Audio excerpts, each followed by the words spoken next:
Hello everyone, and thank you for joining us today. We are just going to wait another minute or so to make sure that everyone is able to join the webinar, and then we'll get started.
Hello everyone, and welcome to our webinar, Unwrapping the IRS 1099 series, Key Differences between 1099 NEC, Miscellaneous, and K for 2023. My name is Christina, and we at TaxBandits are excited to help you stay informed and IRS compliant. If you have questions during the presentation, please add them to the chat. And if you're unable to see the webinar in full screen, please try clicking the square in the upper right of the webinar to enlarge the view. As a reminder, TaxBandits is an IRS authorized e-file provider. While we love to talk about taxes and have years and years of experience, we are not tax advisors. If you need assistance with preparing returns or any other specific questions, please consult a certified tax preparer or the IRS. We will now take a look at using the GoToWebinar toolbar. Hello, thanks for joining today's webinar. You can enlarge your screen for the optimal viewing experience using these buttons. You can also click the arrow here to view the hidden menu. The section at the very bottom will twirl out a menu that allows you to ask questions for the host to answer. Today we'll be discussing an overview of year-end deadlines. We'll talk about Form 1099 NEC, Miscellaneous, and K, and the differences between these 1099 forms. We'll also dive deeper into IRS updates to 1099K reporting, including who is affected and why you might receive a 1099K. So we'll start our webinar with a quick refresher on common year-end forms. There are a variety of 1099 forms used to report certain types of payments. For example, the 1099 NEC, used to report non-employee compensation, the 1099 Miscellaneous, used to report miscellaneous income, the 1099K, used to report payment card and third-party network transactions, as well as the 1099 INT for reporting interest income, DIV for reporting dividends and distributions, and the 1099R used to report distributions from pensions, annuities, retirement plans, and more. Other common year-end forms include the Form W-2 for businesses required to report employee wages and withholdings. And businesses reporting payroll taxes may need to file the 941, which is the employer's quarterly federal tax return, the 940, the employer's annual federal unemployment tax return, the 943, which is the employer's annual federal tax return for agricultural employees, the 944, the employer's annual federal tax return, the 945, the annual return of withheld federal income tax, or a combination of these. Now that we've taken a quick look at common year-end forms, let's discuss the difference between Form 1099 NEC, 1099 Miscellaneous, and Form 1099K. Form 1099 NEC is used to report non-employee compensation. This form was reintroduced in the 2020 tax year with the sole purpose of reporting non-employee compensation payments to independent contractors and freelance workers. The e-filing deadline is January 31st, and the recipient copy deadline is also January 31st. Next, we'll look at Form 1099 Miscellaneous, which is used to report miscellaneous payments made in the course of doing business. In the past, this form was used to report non-employee compensation in Box 7. However, from tax year 2020 forward, this is no longer the case. Examples of miscellaneous payments include rents, awards, payments made to an attorney, fishing boat proceeds, crop insurance proceeds, and more. The e-filing deadline for this form is March 31st, and for most 1099 miscellaneous recipient copies, the deadline is January 31st. However, the deadline for sending copy B to the recipient is February 15th, 2024, if you only report payments in Box 8 or Box 10 of the form. So now that we've covered Form 1099 Miscellaneous and Form 1099 NEC, let's talk about Form 1099-K. The 1099-K is an IRS information return used to report online payment transactions made during the year. These transactions include income received from payment cards like debit, credit, and stored value cards such as gift cards, and third-party network transactions, for example, payments through apps and online marketplaces. Think of payments made through platforms like Venmo, Cash App, Uber, PayPal, and more. The e-filing deadline for this form is March 31st, and the recipient copy deadline is January 31st.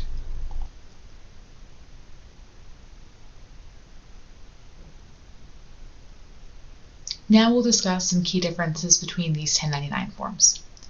Form 1099 NEC is the only 1099 used to report non-employee compensation. Oftentimes, if there's a payment that doesn't quite fit on any other 1099, you'll find that there is a place to report it on Form 1099 Miscellaneous. Payments made by credit or debit card or through an online payment platform totaling more than $5,000 are reported on 1099-K. You may receive a 1099-K for both miscellaneous and non-employee compensation payments. However, your business will not typically issue a 1099-K. The payment settlement entity, or PSE, that facilitated the payment is responsible for this. All of these forms have the same deadline for distributing recipient copies. Copies must be postmarked by January 31st, 2024. The only exception to this rule, as we mentioned earlier for Form 1099 Miscellaneous, is if you are only reporting Box 8 or Box 10 information, then the distribution deadline is February 15th, 2024. Form 1099 NEC must be e-filed by January 31st. Form 1099 Miscellaneous must be e-filed by March 31st. Form 1099-K must be e-filed by March 31st. And the March 31st deadline for the 2023 tax year is actually April 1st, 2024.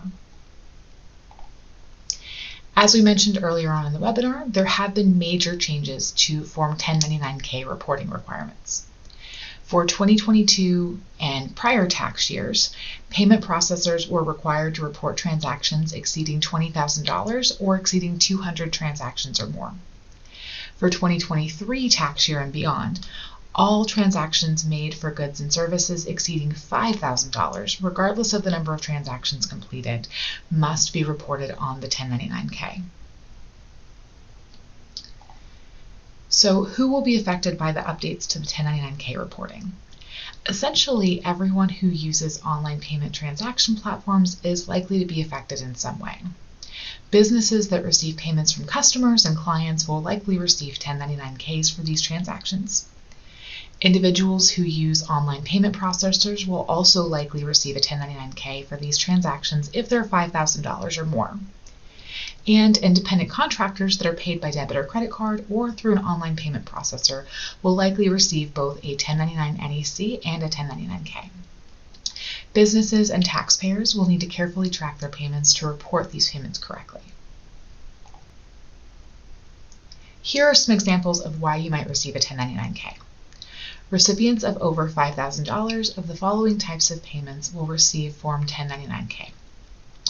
Crowdfunding platforms, freelance marketplaces, online marketplaces like sale or resale of clothing, furniture, and other items, or craft or maker marketplaces. The following types of payments are not required to be reported on Form 1099-K. Money that received from family or friends as a gift, money received as reimbursement for meals, sharing a car ride, chipping in on a friend's birthday, etc., or even paying a roommate back for a household bill or expense. Effective January 1st, 2024, the IRS is initiating a new e-filing threshold that will affect businesses during the 2023 reporting season. The threshold is now 10 forms collectively. However, it was formerly 250 forms, and this was not a collective count. This will affect even the smallest businesses, making the shift from paper filing forms to electronic forms a requirement for many. A few tips for accurate 1099 e-filing. Collecting and maintaining vendor information is a vital step in adapting to these IRS updates. To file accurate 1099 forms, you'll need to collect and manage your vendor's tax information, most importantly their TIN or taxpayer identification number. Form W-9 is an IRS tax form that allows you to collect this information from the individual or business. This form also allows you to collect their signature, certifying that the information they've provided is accurate. With TaxBandits W-9 Manager, you can request W-9 forms from your vendors and store their information securely. The process allows you to easily access it, update it, and use it to generate 1099s. So now that we've discussed the differences between the NEC, miscellaneous, and K 1099 forms, let's take a look at e-filing Form 1099 using TaxBandits.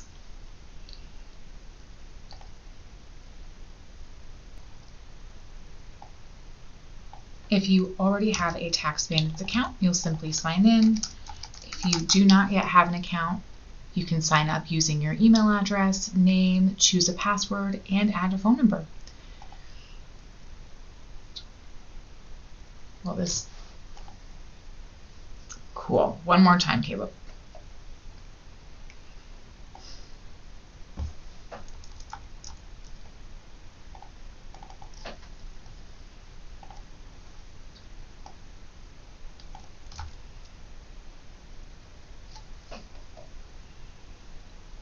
Once you've created your account at TaxBandits.com, signing in is as easy as entering your email address and password.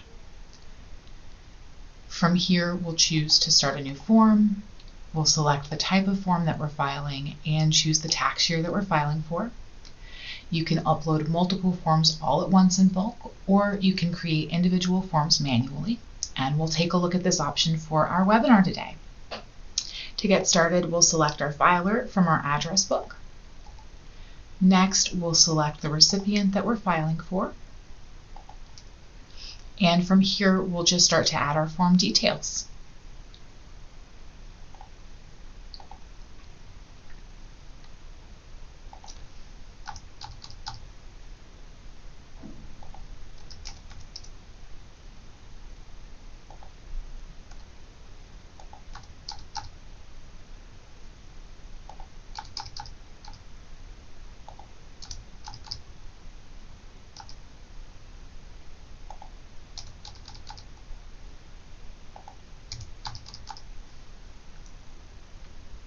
And we'll save and continue filing. Next, you'll review the recipients that you've created under the business, their form type, and the services being completed. Of course, we're completing the federal filing. If needed, TaxBandits does support state filing.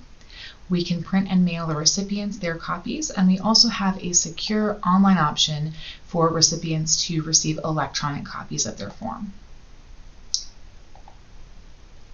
Next up, we'll have a quick review of our form details so you can see the total for all forms in your order for box 1, box 1A, box 4, and so on. You can also access a copy of Form 1096 here for review and reconciliation. Form 1096 isn't required when e-filing, however, TaxBandits automatically generates it in your account for record keeping. Once your review is complete and you're ready to continue filing, we will reach our TaxBandits cart summary. Here you can save businesses for later if you're not quite ready to file, or you can review your order details and continue filing. I do have credits on my account. Credits are an excellent feature to utilize when filing for a single business or multiple entities. Credits allow you to get the lowest cost per form. They can be used for any business in the account, and 1099, W-2, 94X credits do not expire, so you can use them whenever you need them. But we'll go ahead and complete our order. We'll confirm and transmit, and you'll receive a confirmation message in your TaxBandits account letting you know that we've received your order, and we'll proceed with e-filing and distributing your recipient copies. Now we will head back to our presentation and we'll have a quick Q&A. Please go ahead and put your questions in the chat if you haven't already, and we'll wait just a moment for everyone to start getting those questions submitted. All right, our first question is, when I e-file, do I still need to paper file Form 1096? No, so Form 1096 is not required when e-filing. However, TaxBandits does automatically generate that 1096 for you in your account based on the fields that you complete on your 1099s, and it's available for you for your record keeping. Our next question is, can I request W-2 forms from vendors using TaxBandits? And, oh, I'm sorry, it looks like that's a W-9. Can I request W-9 forms from vendors using TaxBandits? And yes, absolutely. You can securely send a request for your vendors to complete their W-9. They'll have an option to keep a copy for their records. You'll have a copy in your account for your record keeping and available for you when you file your 1099s. Okay. Our next question is, when I purchased 1099 credits, can I purchase a higher volume of credits and use them for future tax years? Yes, because the 1099 credits never expire, you are able to go ahead and pre-purchase for multiple years. You can purchase any volume that you'd like to get the better cost per form, and then those credits will remain on your account so you can use them in the future. And I think we have time for one more question. Our last question will be, is there a way that I can rewatch the webinar later? Yes, so that's definitely an FAQ. The webinar recording will be available on our TaxBandits YouTube channel. I definitely recommend subscribing. All of our past webinars are available there. Future webinars are typically added there, as well as other informational videos and good resources. I do want to take a moment to remind everyone to make sure the email address that you've used when registering for the webinar today is spelled correctly, because we do send out educational information regularly. But that is all the time that we have for today. So if you submitted a question and we did not get to it, we appreciate you taking the time to ask us, and a member of our TaxBandits team will email you after the webinar. Work smarter, not harder. Visit us for the latest IRS updates and tips for making the most of your account. If you haven't already, check out our blog, YouTube channel, and knowledge base at TaxBandits.com. And thank you all so much for joining us today. If you have any questions, please feel free to contact us. We're available by phone at 704-684-4751, by email at support@TaxBandits.com, or by online chat. And if you don't already have a TaxBandits account, head on over to TaxBandits.com and create one now.